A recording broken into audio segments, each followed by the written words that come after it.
You know it's coming. Shout out to the fan. Appreciate y'all all for being in the stream on this one. All the boxing aficionados is in this thing. False Start Falcons, that was 1 year old last time in the 80s. Okay, shout out to Slim, Mayweather, and Pacquiao.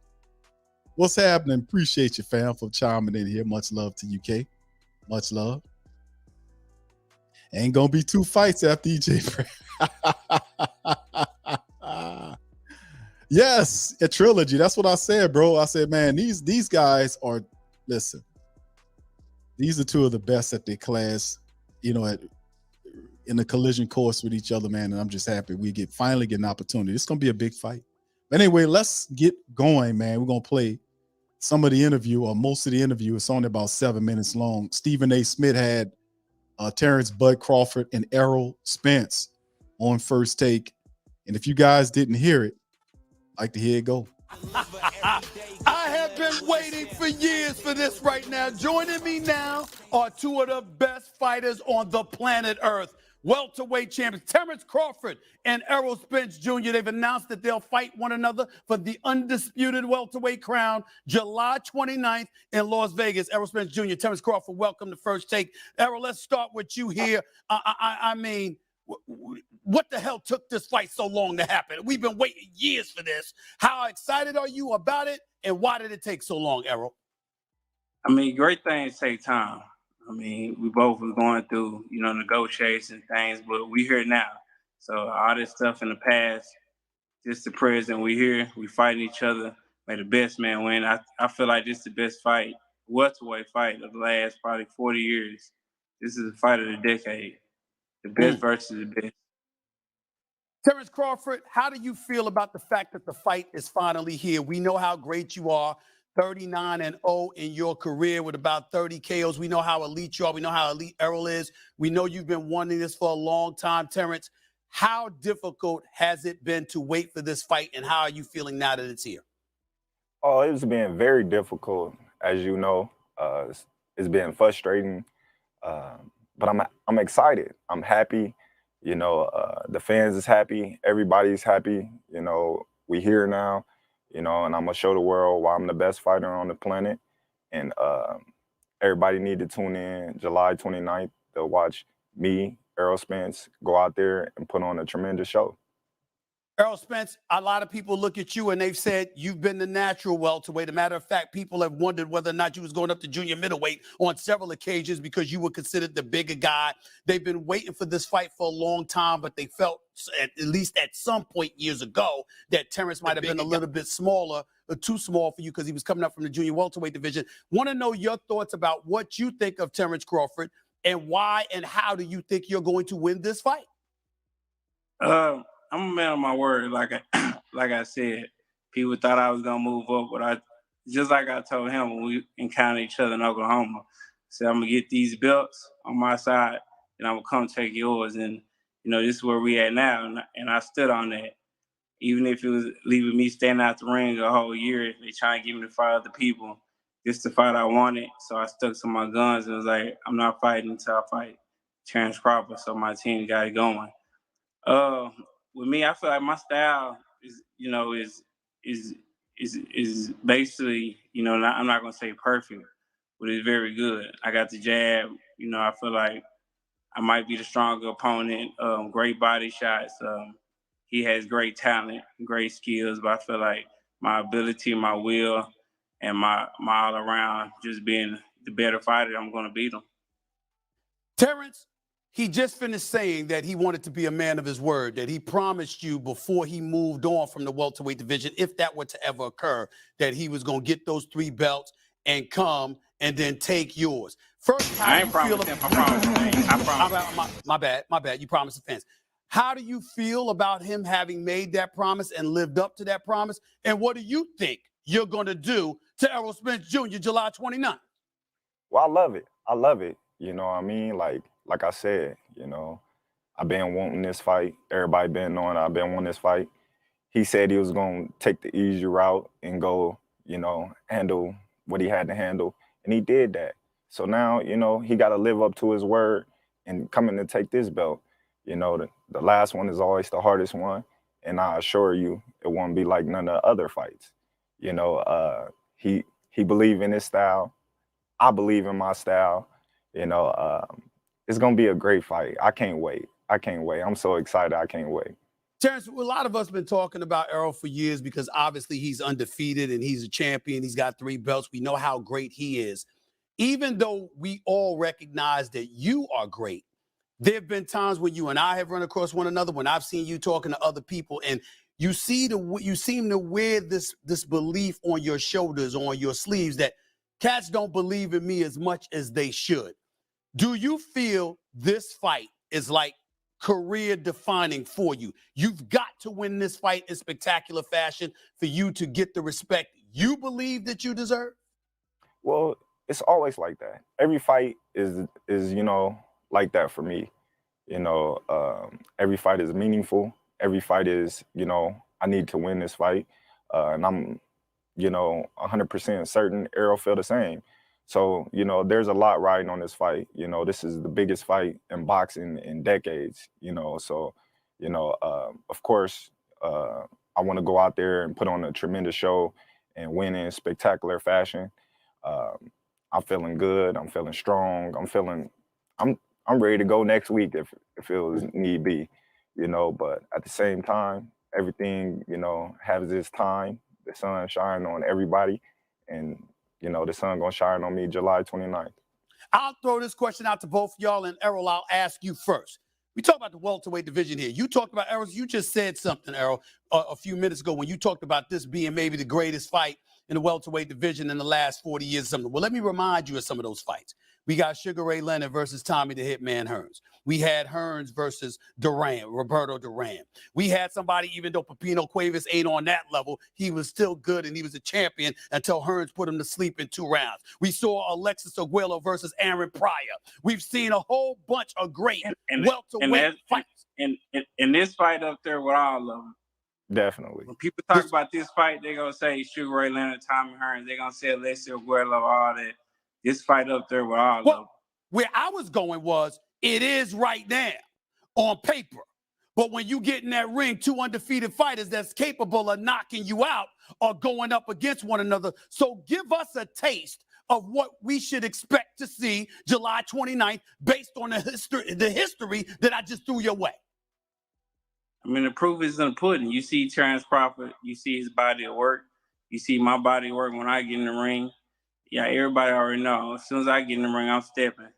And I expect him to step too. We're going to put on a great show and a great performance. Thanks for watching.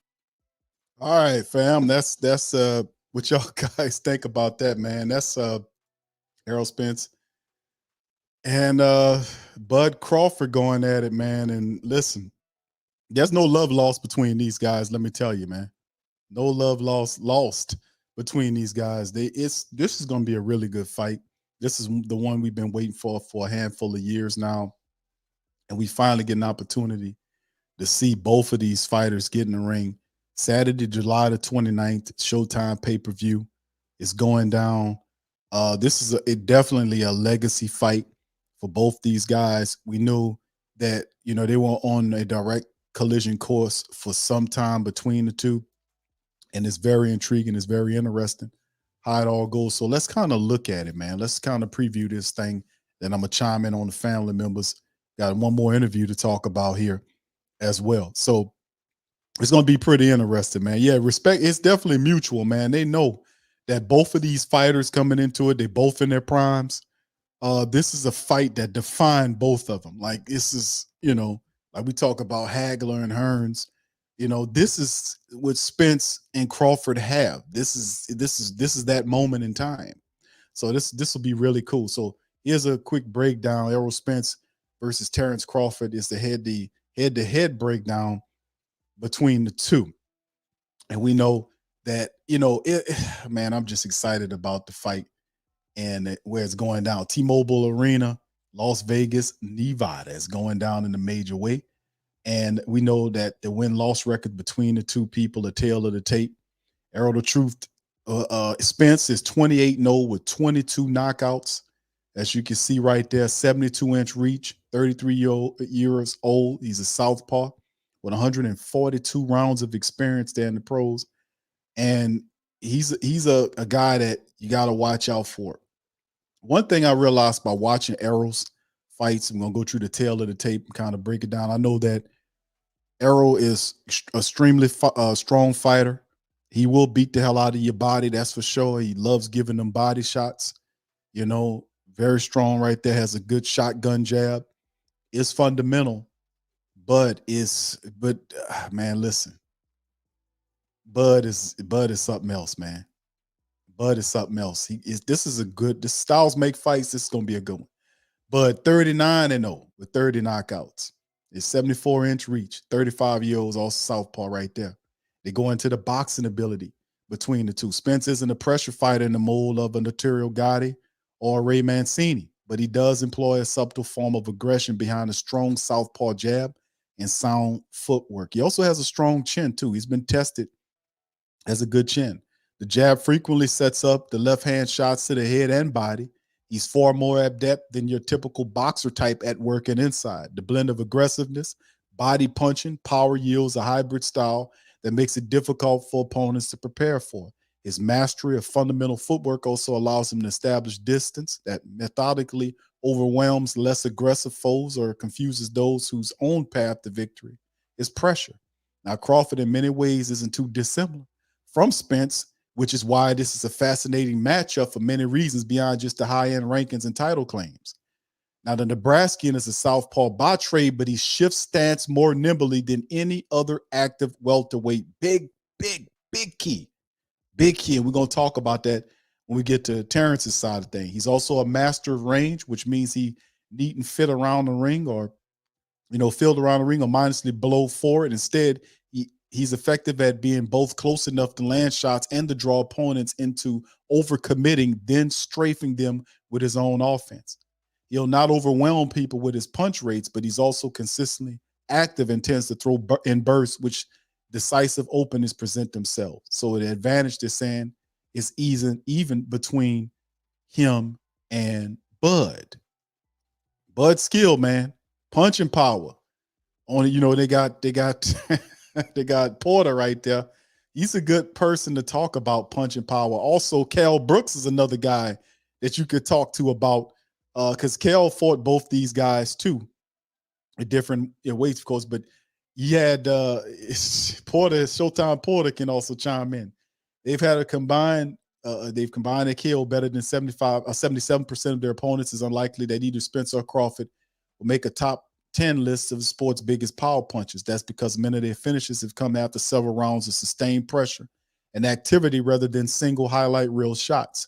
4 of Spence's 6 KOs in the 12 rounds came in round 6 or beyond, while Crawford is going in the 6th round or beyond 11-14 inside the distance with wins in the 12th rounds. Ironically, Sean Porter, who went the distance with Spence in 2019 and was stopped by Crawford in 21, rates the former's power as superior because of the single shot damage as compared to Crawford's asset coming more from whip-like speed.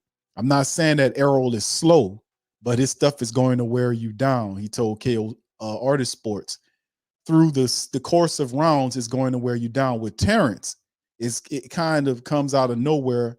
It's because of the speed. The most intriguing thing about his fight is people think about the power. They think it's because they get stronger as the fight goes on. He got that as an even. How about defensive ability between the two men?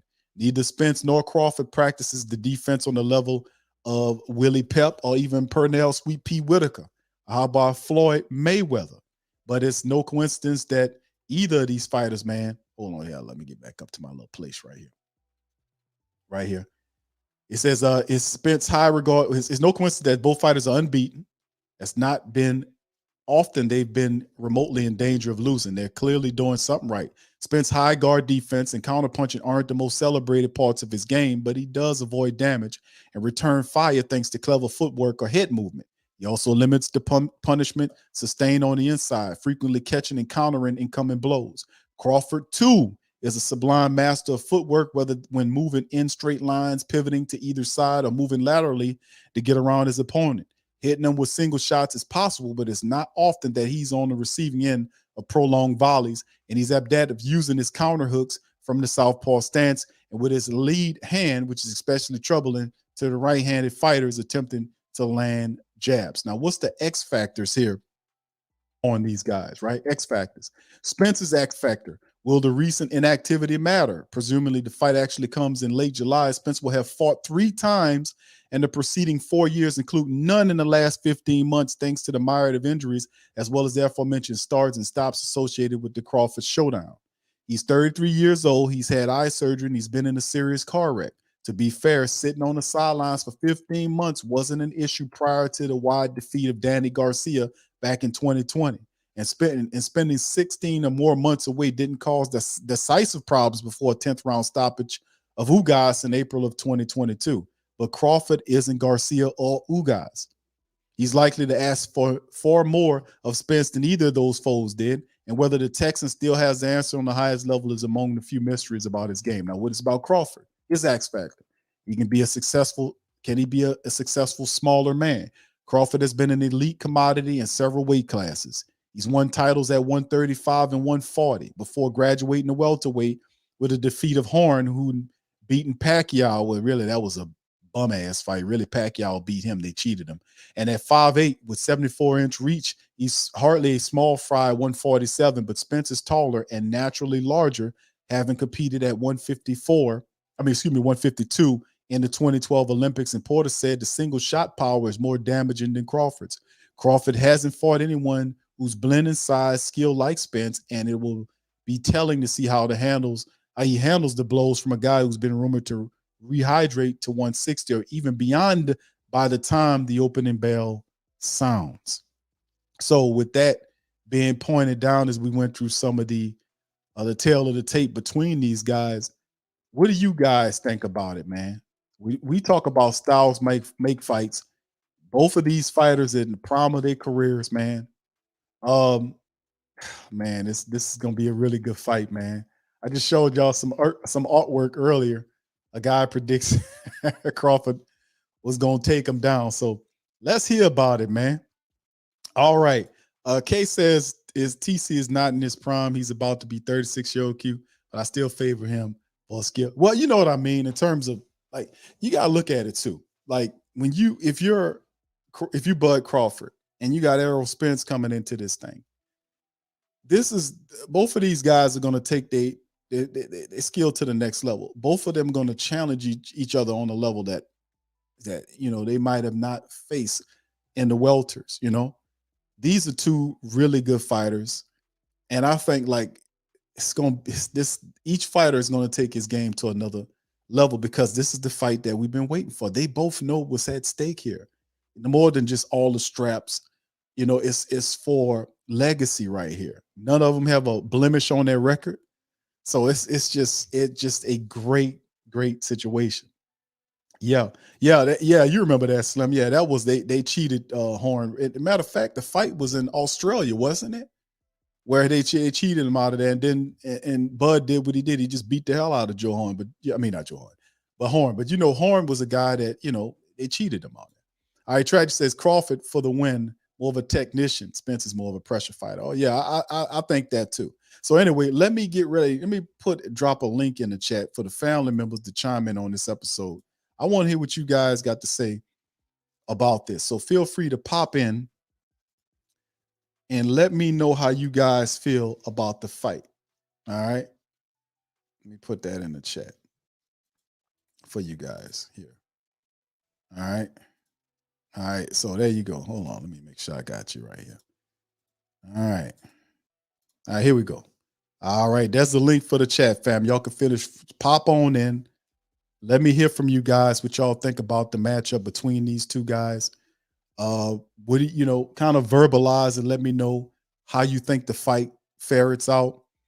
Do anybody anticipate a knockout here? Let me ask that to the family members out there. Is anybody anticipating a knockout to occur between these two fighters? Do anybody think that's going to happen? I do think Terence Crawford is, more skilled than Errol Spence Jr., but I do respect Errol Spence's fundamental ability. And like I said, styles make fights, and it depends on who's on their A game that night. But these are professionals. I'm expecting both of these guys to kind of help take each other's game to a next level. Let's hear what one of the boxing reporters said from HBO what his thoughts were on this upcoming fight. Here we go. Combat Podcast, Brian Campbell with us here on HQ for a bit of a preview. And Brian, this fight, it has been in high demand for years and years. So when you finally heard this was happening, give us your initial reaction. What were you thinking? Look, better late than never, right? Not at all.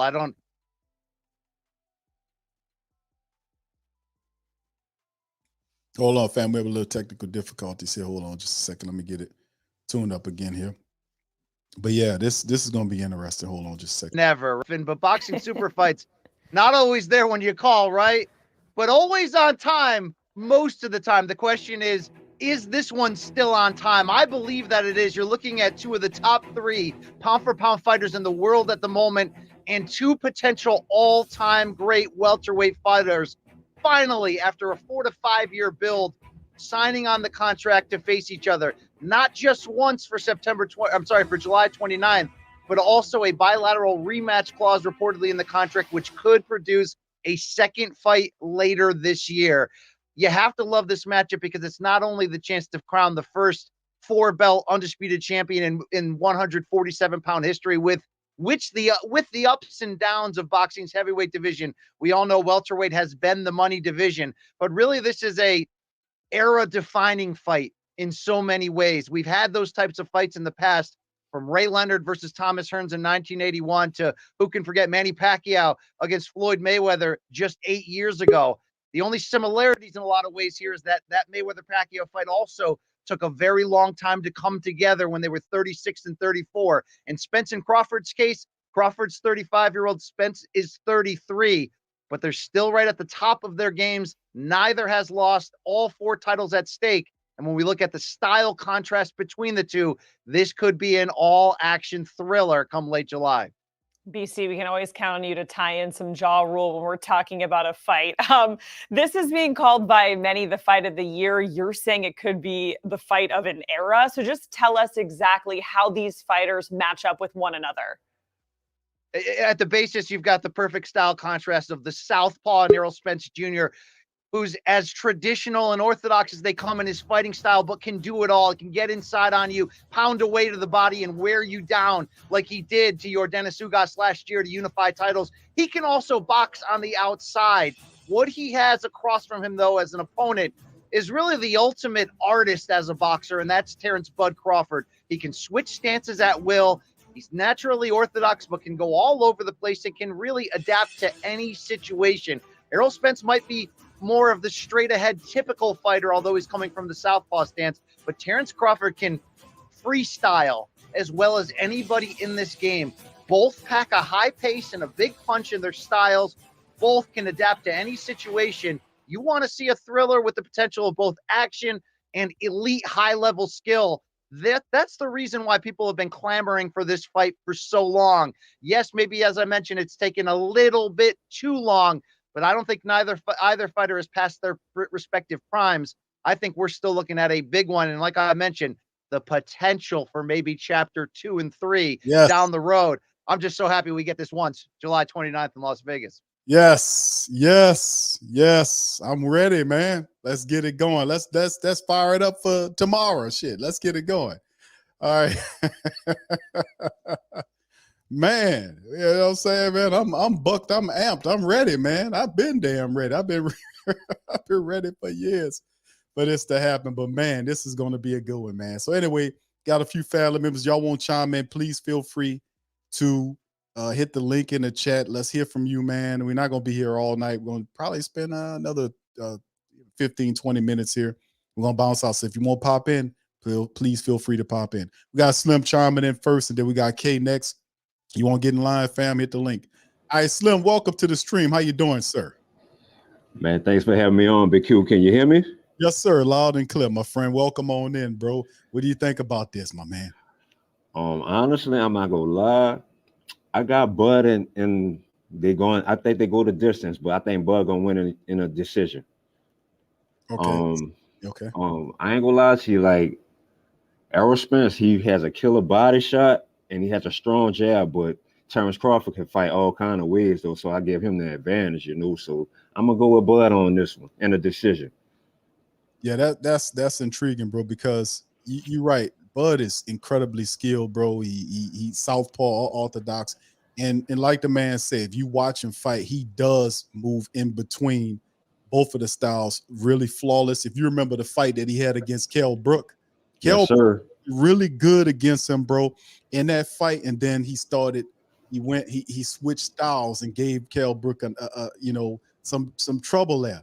He started on him and then ultimately got him out of there. So yeah, the question is, how does Errol Spence deal with that part of Bud Crawford's game when he starts moving between styles and switching seamlessly? How does he adjust to that? The only way I think he can adjust to it if he gets to the body. That's it. That's his strong point, Big Q. Like, if you can't get the Buzz body, it's gonna be a long night for Errol Spence, in my opinion. Do you think he can get to his body though, the way Errol is? I mean, his footwork and how he moves.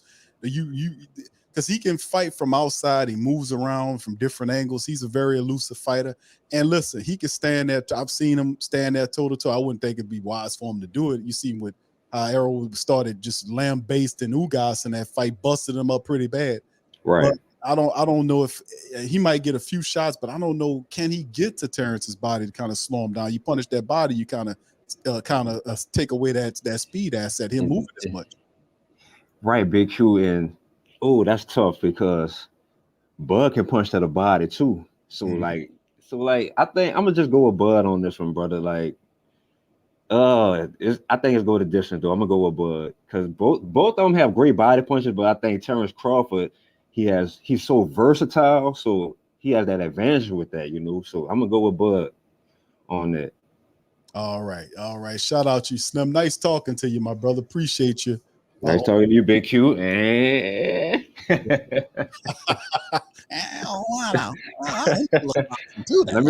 Before you kick me off, Big Q, let me tell you something, brother. I enjoy your streams, brother. Every time you do Mickey, you be killing me, brother. I be falling on the floor laughing. I just enjoy your streams, brother. Keep it up, brother. And I'ma always support you, my brother. Thank you, Slim. Much love, bro. Thank you. Appreciate you, bro. All right. All right, it's brother Slim, man. Appreciate the brother, man, from doing what he's doing, and appreciate him showing some support. Much love to him. Yeah, Mickey, I'm gonna have to ask Mickey, fam, what Mickey think about the fight, man.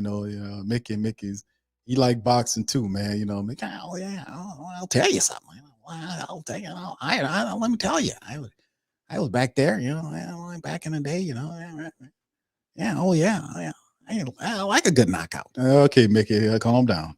All right, so we're gonna bring in Kay. Kay, welcome to the stream. How you doing? I'm doing good, Big Q. What's going on?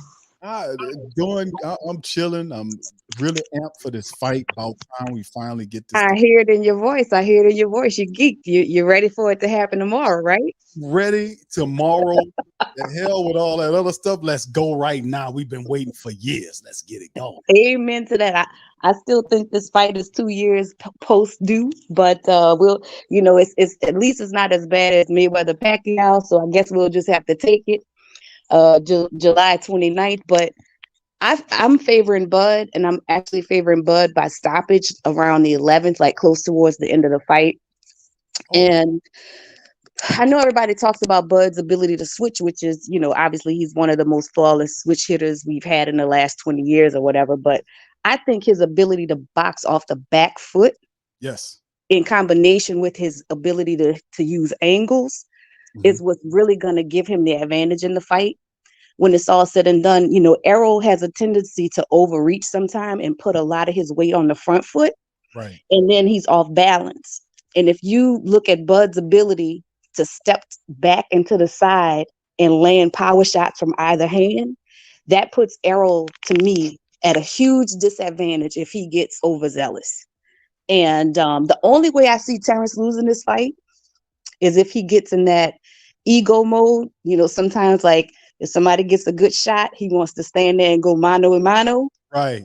I would not advise that against Errol Spence, because if you let him get to the body, he's going to wear him down. But unless Terrance fights, a not smart fight, which I can't see him doing against an opponent as skilled and talented as Errol, I think he will fight a smart fight. I don't see how Errol will get to his body because Terrance's footwork is too good. and his ability to fight off that back foot, I just really feel like that's going to give him the advantage down to distance. And I think he's going to catch Errol slipping. You know what, Kay? That's great points, man. Listen, the thing I noticed is I like both of these boxers a lot. I knew when I started seeing them accumulate titles when Bud climbed up there, and I was like, oh, we about to see that head-on collision, and then they start joining at each other back in 2018 and on Twitter, and you hearing them, and Errol would say he too light in the ass and all that. He ain't, all these type of comments to say that Terrance is a smaller fighter than him.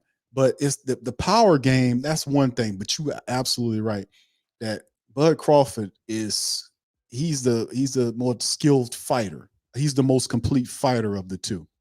I definitely have to agree with you on that, K. And K dropped off. K, if pop back in. I don't know if you meant to. I think she might have lost her signal, but that was great points. Errol Spence does tend to reach a bit, and some of the last several foes that he fought,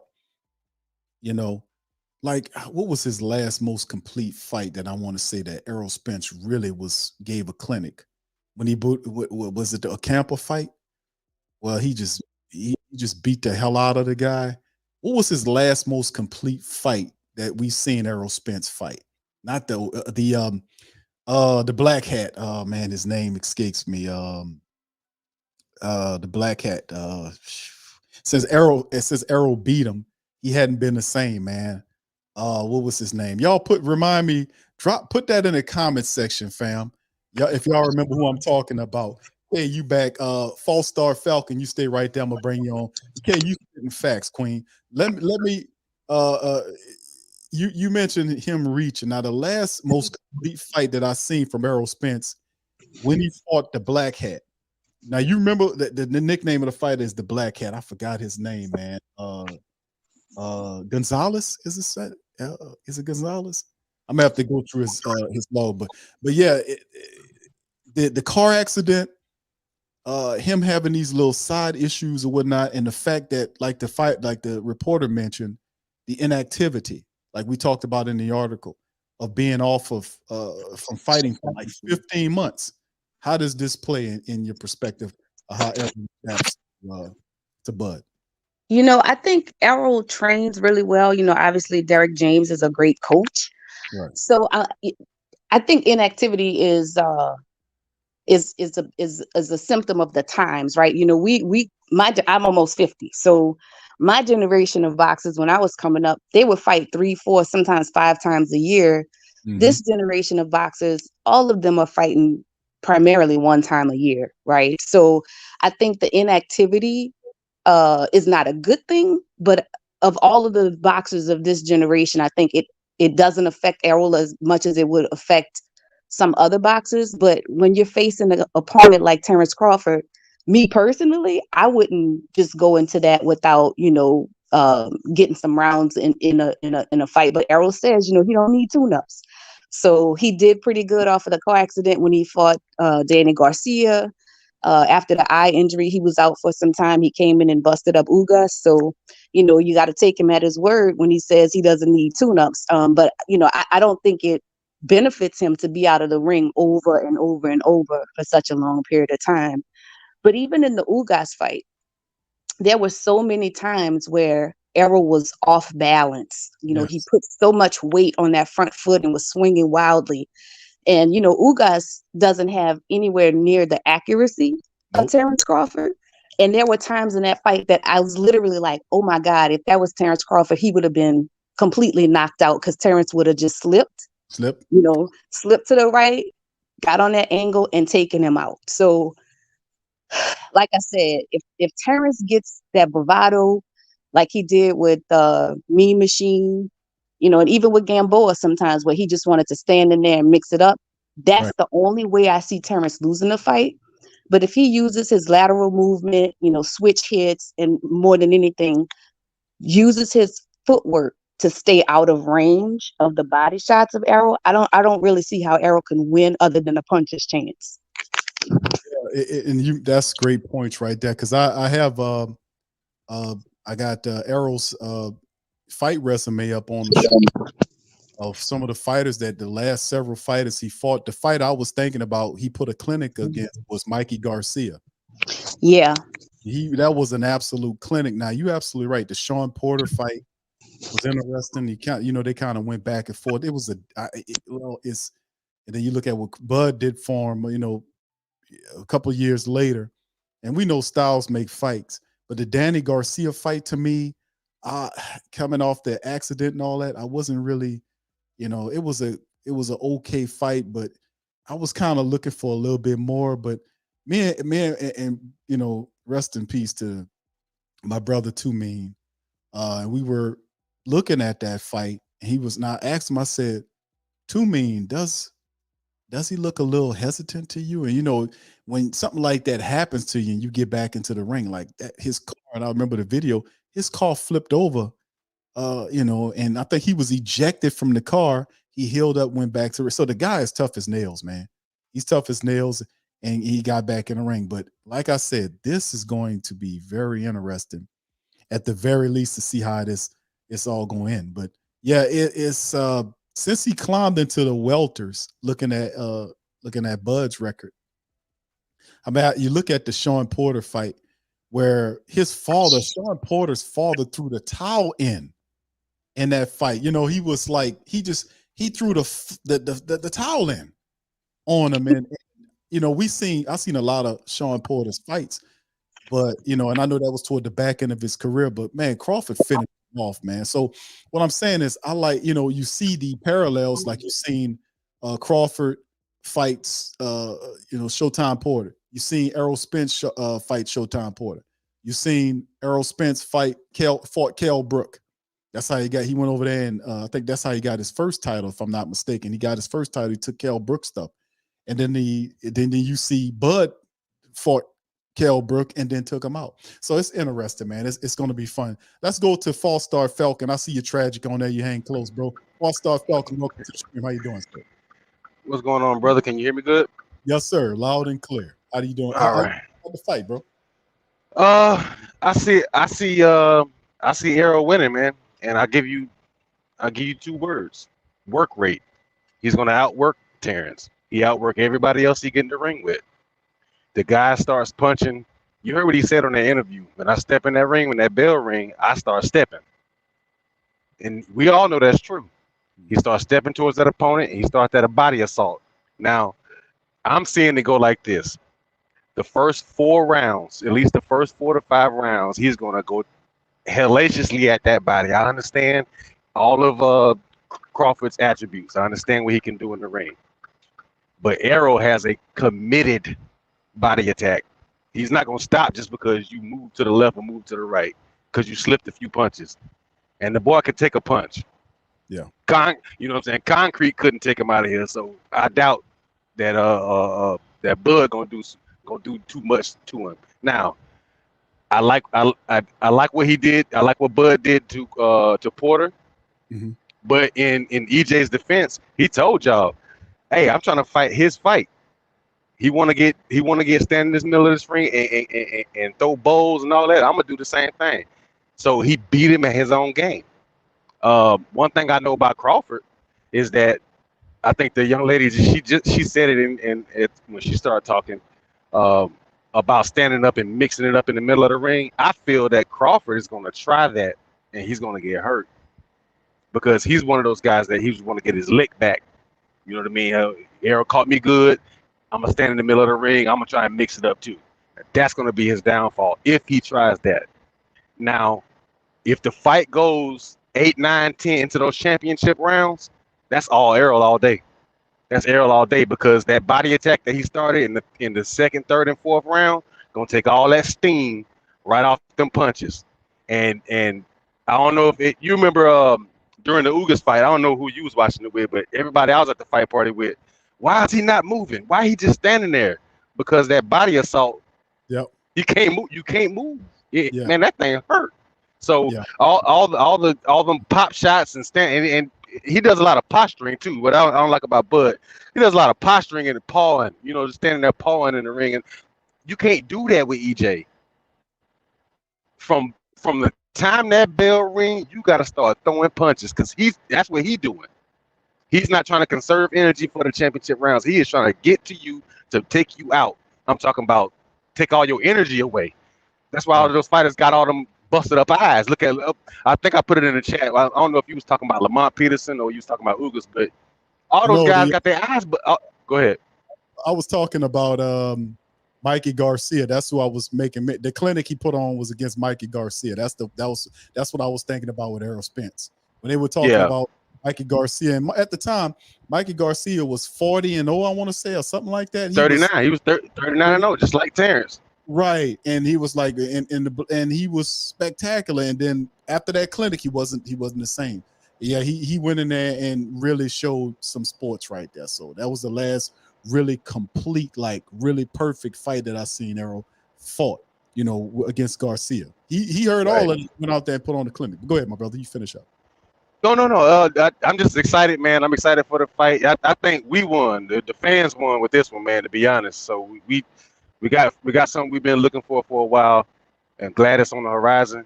If I can, I'm gonna try to make it on out there. But man, as soon as I saw the notification pop up, I said, "Boy, let me go ahead and check IQ. Boy, I know he talk about something tonight." But now you take it easy, man. Stay doing your thing, and we're gonna sweep y'all this year. That's all I gotta say. Oh man, brother, we're gonna have y'all doing this, bro. Y'all is gonna go like this.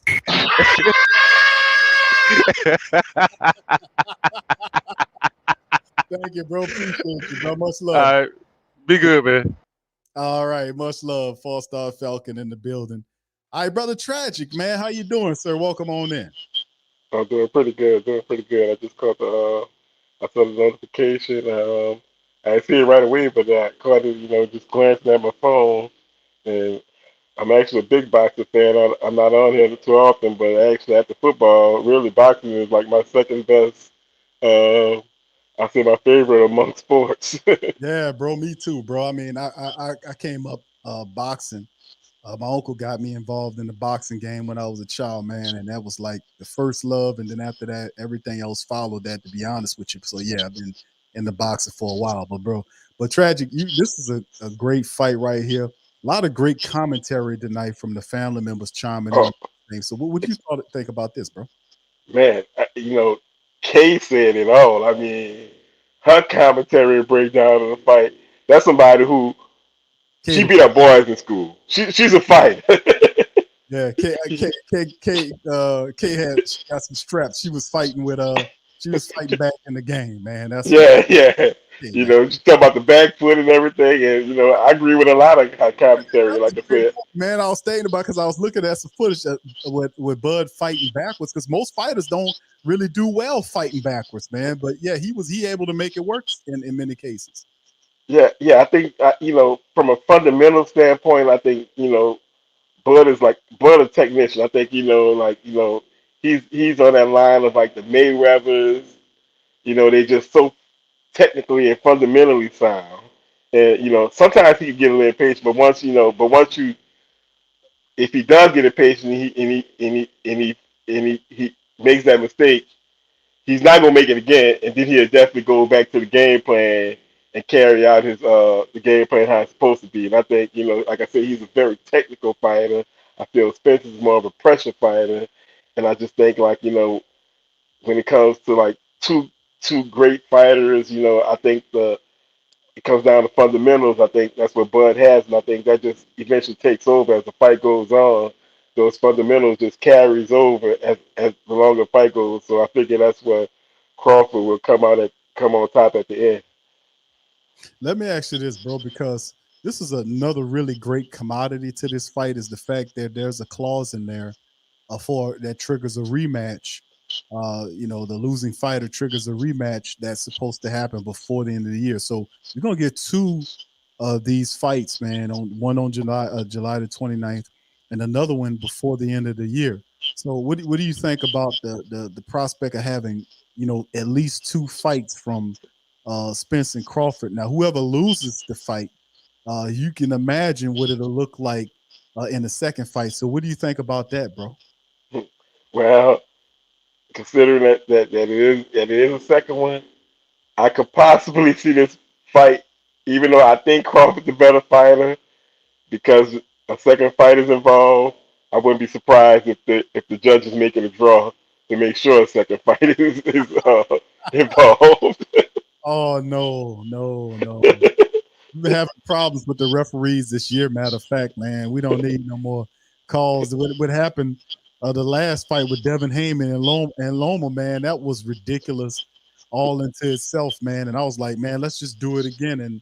But Devin, like, man, it ain't even close. And his father came out and was like, man, no, we won. I don't know that's on the judges. I'm like, man, but I can see him wanting to move up and wait. But yeah, I hope that's not the case, man. But it's going to be interesting to see these two go at it. So, but my thing, Vegas wants some more hotels. there you go. But they're getting chipped off for this, man. Both of these fighters they had huge purses that's coming out of this thing, man. So I find it really fascinating, man, that we get two of these fights after years of waiting for. We finally Yeah. get together, Yeah, man. this is you're still catching them while they're still in their prime. They're not over their prime, so yeah, it's good for boxing that you get two quality A-level fighters, still in their prime. Both of them saying that eventually they were both saying that they're going to move up in weight. So I don't think nobody want to fight Boots Ennis because he's really the next dude up. That's like, hey man, let's get this done. But they were saying a couple of years, and I'm like, the agreement has two fights in the same year, so it don't have to hamstring guys like Boots Ennis or Ortiz. That's the younger welterweights that's waiting to kind of get a shot at the crown. But both of these fighters are rumored to want to move up in class after this is done. What do you think about that, bro? Well, when that time comes, I'm not too much focused on that. I'm focused more on this present, and I'm excited to see this fight and whatever happens, in the future as far as them moving up in weight. When that time comes, I enjoy that more. But right now, I'm gonna savor this moment, and I'm not looking for nothing forward, nothing before. Just enjoy the moment. Bro, He ain't lying. let me tell you something, man. I'm with you on that, bro. I want this damn fight to happen this weekend. I'm really excited about this, man. Tragic, shout out to you, brother. Thank you for chiming in, man. Appreciate you, bro. They always All go right. there, man. All right, that's brother Tragic chiming in. Shout out to him. And appreciate all the family members. K, Slim, Four-Star Falcon, Tragic, all y'all chiming in tonight, man. Listen, man. Y'all excited like I am, man, about this whole situation with Bud Crawford and Errol Spence. We know they got kind of wordy with each other and all this, but I think they'll bring out the best. This is a legacy moment. This is like some of the fights that we'll have an opportunity to see. When you talk about Hearns and Hagler when they did their thing, man, this is like we're gonna see that class or that realm of a fight. Two of them. But you know what? The question I have too that I'm thinking is like, how does these guys, like they're undefeated, they've been undefeated for a while. How does a Errol Spence Jr. or a Terrence Bud Crawford deal with a loss this late, that far along up the road? How do they deal with that? Would that impact any of these guys? We know Errol Spence, flipped out of his sports car, had eye issues and all that, overcame that to get back to the ring. We know how tough this brother is. We know Bud, how he came up rough, where he came out, his community, how tough he is, and how his story, his mama, how she got him involved in because he was beating up everybody. They said Bud was beating up people that was bigger than him. Bud been beating people asses, man. Even when he was a child, that's what his mama, she was saying that. So, let me ask this question to the family members. Because a loss is going to happen unless it ends like Tragic say, and they just draw it for a part two. I hope that's not the case. But what do you guys think? Let me know in the comments section. How do you think either one of these fighters would deal with a loss, man? How do y'all think? How do y'all think that happens? How you think it is? Because that would be interesting to see to me, being at how these guys moved up in the ranks and did what they did. So it's just phenomenal. I'm looking forward to it. But anyway, with that being said, fam, listen, I'm going to get out on that. Listen, I appreciate y'all so much for chiming in on this episode of the show. Please feel free, if you're not a member of the Ring Kings boxing platform, please feel free, or TSC Unleashed, please feel free to hit the like button, hit the subscribe button, and the notification button. We do this. This is what we love, as you can hear. Love boxing. I came up, doing this thing, and obviously y'all love it too. So I appreciate y'all for being here. And we'll be back on another stream. We'll be talking some more boxing later on in the week, man. We're gonna cover a lot more stuff and be doing some actual like live, commentating on different fights. All that's coming down the line as well, man. So with that being said, I'm gonna get out on that. Listen, thank y'all, man. I appreciate y'all being here, and I'm gonna holler at y'all on the next one. Much love and peace.